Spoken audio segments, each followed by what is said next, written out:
O Evangelho de João, capítulo 13. Jesus lava os pés dos discípulos. Faltava somente um dia para a festa da Páscoa. Jesus sabia que tinha chegado a hora de deixar este mundo e ir para o Pai. Ele sempre havia amado os seus que estavam neste mundo e os amou até o fim. Jesus e os seus discípulos estavam jantando. O diabo já havia posto na cabeça de Judas, filho de Simão Iscariotes, a ideia de trair Jesus. Jesus sabia que o Pai lhe tinha dado todo o poder. E sabia também que tinha vindo de Deus e ia para Deus. Então se levantou, tirou a sua capa, pegou uma toalha e amarrou na cintura. Em seguida pôs água numa bacia e começou a lavar os pés dos discípulos e a enxugá-los com a toalha. Quando chegou perto de Simão Pedro, este lhe perguntou: "Vai lavar os meus pés, Senhor?" Jesus respondeu: "Agora você não entende o que estou fazendo, porém mais tarde vai entender." "O Senhor nunca lavará os meus pés", disse Pedro.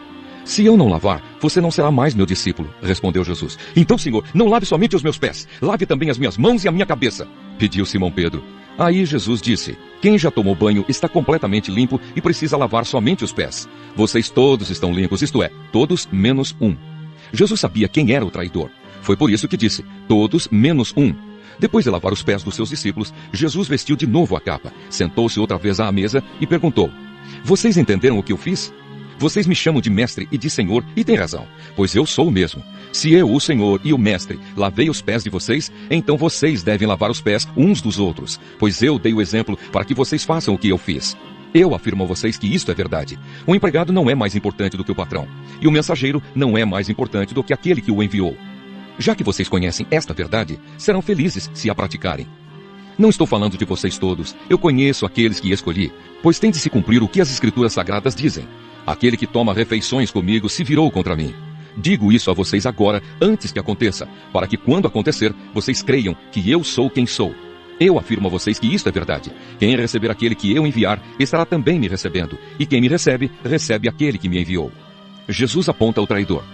Depois de dizer isso, Jesus ficou muito aflito e declarou abertamente aos discípulos: "Eu afirmo a vocês que isto é verdade. Um de vocês vai me trair." Então eles olharam uns para os outros, sem saber de quem ele estava falando. Ao lado de Jesus estava sentado um deles, a quem Jesus amava. Simão Pedro fez um sinal para ele e disse: "Pergunte de quem o mestre está falando." Então aquele discípulo chegou mais perto de Jesus e perguntou: "Senhor, quem é ele?" "É aquele a quem vou dar um pedaço de pão passado no molho", respondeu Jesus. Em seguida, pegou um pedaço de pão, passou no molho e deu a Judas, filho de Simão Iscariotes. E assim que Judas recebeu o pão, Satanás entrou nele. Então Jesus disse a Judas: "O que você vai fazer, faça logo." Nenhum dos que estavam à mesa entendeu por que Jesus disse isso. Como era Judas que tomava conta da bolsa do dinheiro, alguns pensaram que Jesus tinha mandado que ele comprasse alguma coisa para a festa ou desse alguma ajuda aos pobres. Judas recebeu o pão e saiu logo, e era noite. Jeremias capítulo 38.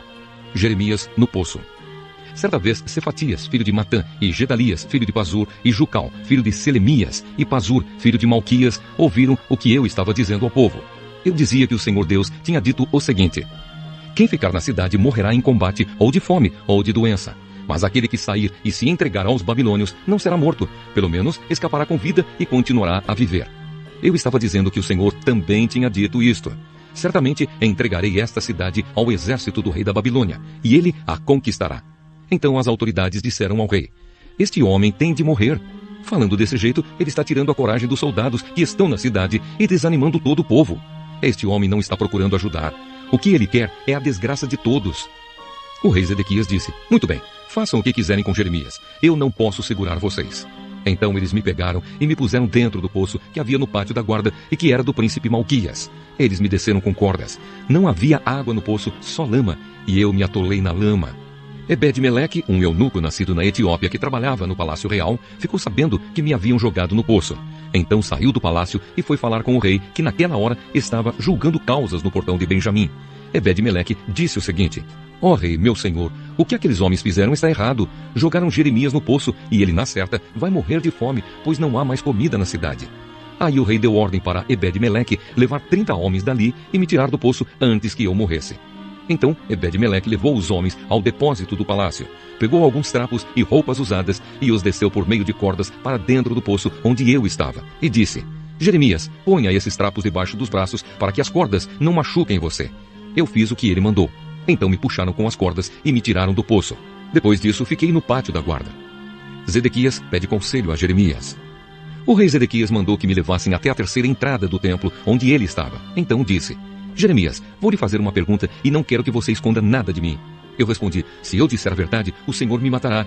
E se eu lhe der conselhos, o Senhor não ouvirá. Aí o rei Zedequias me prometeu, em segredo, o seguinte: pelo Senhor Deus que está vivo e que nos deu a vida, juro que não matarei você, nem o entregarei aos homens que querem matá-lo. Então eu disse a Zedequias que o Senhor Todo-Poderoso, o Deus de Israel, tinha dito o seguinte: Rei Zedequias, se você se entregar aos oficiais do rei da Babilônia, você não será morto, e esta cidade não será queimada. Tanto você como a sua família ficarão vivos. Porém, se você não se entregar, então esta cidade será entregue aos babilônios, e eles a queimarão. E você não escapará deles. O rei Zedequias respondeu, mas eu tenho medo dos judeus que passaram para o lado dos babilônios. Pode acontecer que os babilônios me entreguem a esses judeus, e eles me torturem. Aí eu disse ao rei, o Senhor não será entregue a esses judeus. Por favor, obedeça à mensagem do Senhor Deus, como lhe falei. Então tudo lhe correrá bem, e o Senhor não será morto. Mas Deus me mostrou o que acontecerá se o Senhor não quiser se entregar. Todas as mulheres que ficarem no palácio real de Judá serão levadas para os oficiais do rei da Babilônia, e elas irão dizendo assim: o rei foi enganado e dominado pelos seus melhores amigos, e agora que ele afundou os pés na lama, os seus amigos o abandonaram. Eu disse ainda, rei Zedequias, todas as suas mulheres e os seus filhos serão entregues aos babilônios, e o Senhor também não escapará deles. O Senhor será levado como prisioneiro pelo rei da Babilônia, e esta cidade será destruída pelo fogo. Aí Zedequias me recomendou, Jeremias, não conte esta conversa a ninguém, senão a sua vida correrá perigo. Se as autoridades souberem que eu estive falando com você, vão lhe perguntar o que foi que conversamos, e vão prometer que não o matarão se você lhes contar tudo. Se isso acontecer, diga que você veio me pedir que não o mandasse de volta à casa de Jonatas, pois ali você morreria. Então todos os oficiais vieram e me fizeram perguntas, e eu respondi como o rei havia ordenado. Eles me deixaram em paz porque não tinham ouvido nada da conversa, e eu fiquei ali no pátio da guarda até o dia em que Jerusalém foi tomada. Jeremias, capítulo 39. Os babilônios conquistam Jerusalém.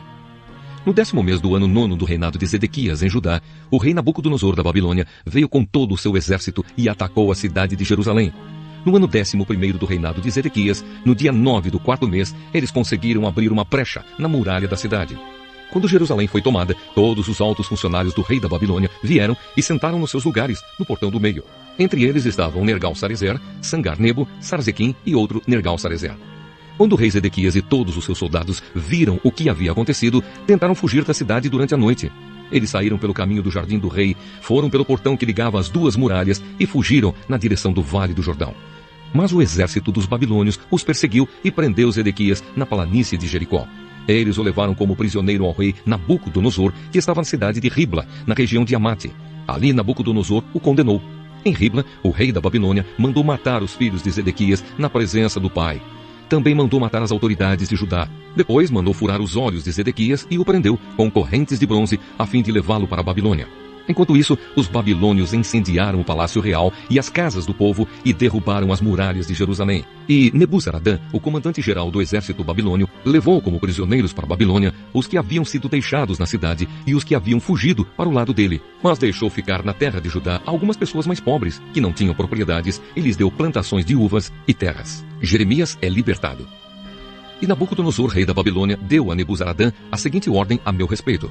Vá buscar Jeremias e cuide bem dele. Não o trate mal, mas faça por ele o que ele quiser. Assim, Nebuzaradã, junto com Nebuzasban, alto oficial, e Nergal-Sarezer, que também era alto oficial, e todas as outras autoridades do rei da Babilônia, mandaram me tirar do pátio da guarda. Fui entregue a Gedalias, filho de Aicã e neto de Safã, e ele me levou para casa. Assim, eu fiquei em Jerusalém, no meio do povo. Mensagem para Ebed-Meleque. Enquanto eu ainda estava preso no pátio da guarda, o Senhor Deus falou comigo. Ele me mandou que dissesse a Ebed-Meleque, da Etiópia, que o Senhor Todo-Poderoso, o Deus de Israel, tinha dito o seguinte: conforme prometi, não trarei progresso e sim destruição a esta cidade de Jerusalém. E quando isso acontecer, você estará aqui para ver. Mas eu, o Senhor, o protegerei, e você não será entregue nas mãos daqueles de quem está com medo. Eu o salvarei. Você não morrerá. Você continuará vivo porque confiou em mim. Eu, o Senhor, falei. Jeremias capítulo 40. Jeremias e Gedalias. O Senhor Deus falou comigo outra vez depois que o comandante-geral de Nebuzaradã me havia posto em liberdade na cidade de Ramá. Eu tinha sido acorrentado junto com todo o povo de Jerusalém e de Judá, que estava sendo levado como prisioneiro para a Babilônia. O comandante-geral me chamou de lado e disse: o Senhor, seu Deus, ameaçou destruir esta terra e agora fez o que tinha dito. Tudo isso aconteceu porque o seu povo pecou contra o Senhor e não lhe obedeceu. Agora estou tirando as correntes dos seus pulsos e pondo você em liberdade. Se quiser vir comigo para a Babilônia, venha, e eu cuidarei bem de você. Mas se não quiser, não venha. Você pode ficar em qualquer lugar deste país. Vá para onde quiser e achar melhor. Mas como eu estava demorando a me decidir, Nebuzaradã me disse: volte e fique com Gedalias, filho de Aicã e neto de Safã. O rei da Babilônia colocou Gedalias como governador das cidades de Judá. Você pode ficar com ele e viver no meio do povo, ou então ir para onde achar melhor. Nebuzaradã me deu mantimentos e um presente, e deixou que eu fosse embora. Então fui e fiquei com Gedalias em Mispa, e ali passei a viver no meio do povo que tinha ficado na terra de Judá. O governo de Gedalias. Alguns oficiais de Judá e os seus soldados que estavam no campo não haviam se entregado.